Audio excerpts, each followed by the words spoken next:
everybody. So today, Tuesday the 9th of March, 2021, is a hugely significant day.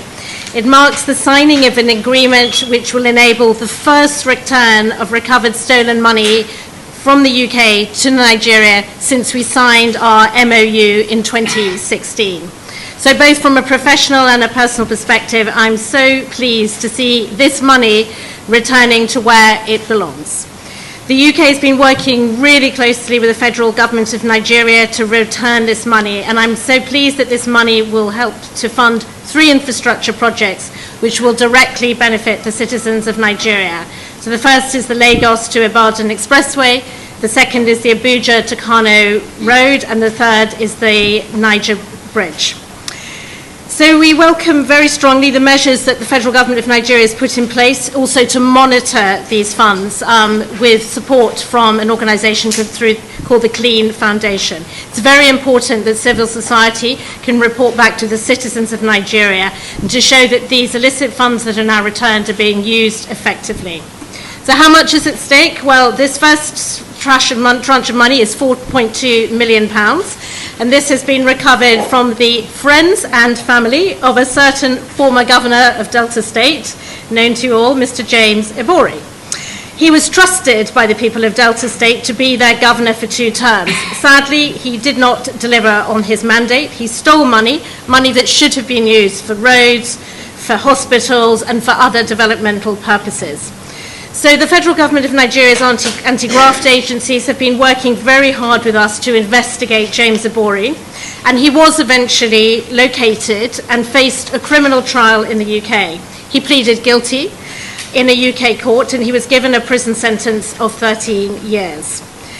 So these funds that we have secured the return of so far are from the friends and family of James Ibori. The case against James Ibori in terms of the amount to be returned directly from him is still ongoing. But the success of this case, and it is a breakthrough because these cases are extremely complex, is down to really effective mutual cooperation between UK and Nigeria. If we hadn't been able to work with partners, we would not be in this position today.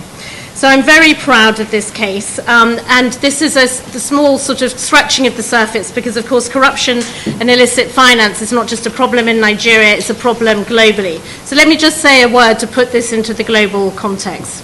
Illicit finance and corruption impacts on delivery of the Sustainable Development Goals. It undermines rule of law, it hinders good governance, and can often have enormous environmental disbenefits.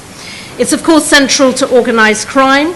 It's fundamental to keeping people in power who should not be in power, people who are not acting in the interests of the people, and it tilts countries into conflict and instability. And indeed, it puts at risk the whole stability of the international rules-based system.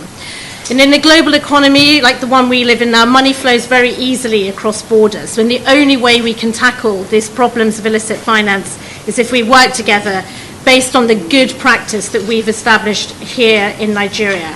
So I hope that reassures you that for the UK this is a central, very important priority. Indeed, it's something we'll be talking about during our G7 presidency that is now underway. We want to make clear that money attained through criminality, through theft, is not welcome in the UK. And we will use the full weight of our law enforcement to crack down on those who think they have found a safe haven. Don't send it to the UK. But of course we want to ensure there are no safe havens, hence why it is important to cooperate globally on this issue.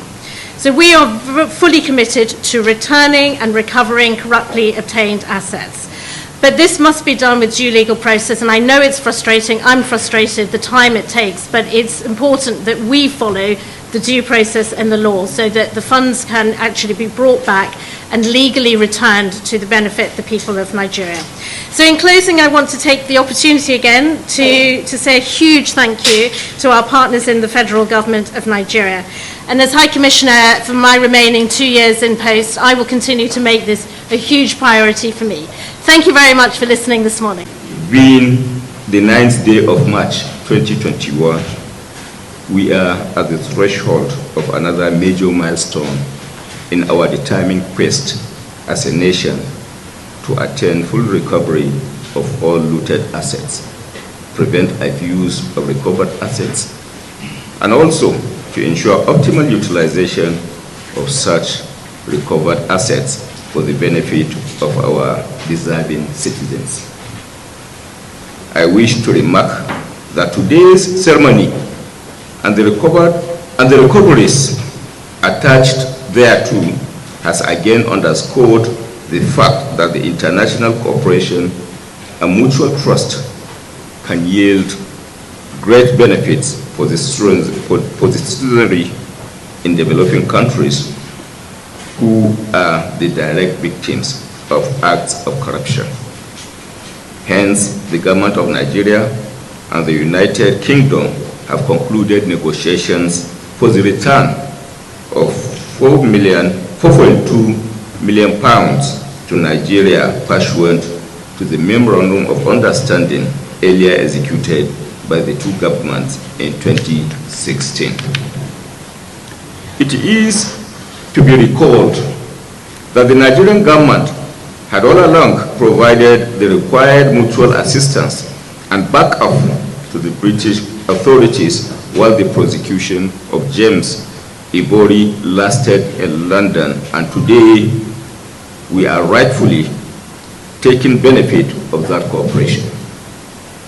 I cannot but observe that what we are witnessing today is a glaring manifestation of the age-long national ties between the Federal Republic of Nigeria and the United Kingdom. I am confident that both the Nigerian and British governments remain committed to all affirmative actions to combat corruption, illicit financial flows, ensure that looters do not find comfort or safe haven in our territories, and also to guarantee that the forfeited or recovered proceeds of corruption are deployed to the benefit of the people. Hence, in consonance with existing framework or model engaged in the management of previous recoveries, the Federal Executive Council, under the able leadership of President Muhammadu Buhari, has directed that the instant repatriated funds should be deployed towards the completion of the following legacy projects. 1, the second Niger Bridge; 2, Abuja to Kano Expressway; and 3, the Lagos-Ibadan Expressway, under the coordination of the Nigeria Social Investment Authority to ensure integrity of the process. While a reputable civil society organization has also been engaged to monitor, supervise the expenditure of the recovered funds on the execution of these critical projects, which are evenly spread across the country. We have established as a government a reputation of transparency and accountability of utilization of recovered assets, and these assets will certainly not in any way be different. I am highly elated and privileged to perform this assignment on behalf of the President and the Nigerians in general. I commend the sincerity of purpose of the British government as we look forward to similar assistance and cooperation in bringing to book all other persons and entities who at the moment are inequitably exploiting the system in UK to shield themselves from justice. In drawing the curtains on my remarks, let me once again acknowledge and appreciate the unwavering and underlying support which the President has continued to accord me and the Office of the Attorney General and my dynamic team, which has culminated in all the concluded and ongoing recoveries of our Commonwealth for our common good.